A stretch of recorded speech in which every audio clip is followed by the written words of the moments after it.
চোখের পলকে কেমন জানি দিন সন্ধ্যা হয়ে যাচ্ছে, বুঝে ওঠার আগে কেমন জানি শনি রবি সোম শেষ হয়ে বৃহস্পতিবার রাতে সে শুক্রবারে জুমার প্রস্তুতি হয়ে যাচ্ছে। কেমন জানি কল্পনা করার আগেই সেই মাসগুলা বিদায় নিচ্ছে। এই তো কিছুদিন আগে রমজান আমাদের থেকে বিদায় নিয়েছে, এখন দেখা যাচ্ছে কিছুদিন পরে হয়তো রমজান মাস চলে আসবে।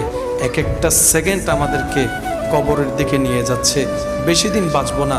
এই পৃথিবীতে কত চেহারা ছিল, এখন দেখা যাচ্ছে না, সবাই চলে গিয়েছে মাটির নিচে, কারো আর দেখা হওয়ার সুযোগ নাই। আল্লাহ চাহে তো হয়তো হাসরের ময়দানে দেখা হবে, দুনিয়াতে আর দেখা হওয়ার সুযোগ নাই। বাঁচবো আর কয়দিন, থাকেন না নিজে ভালো, অন্যকে একটু ভালো রাখেন।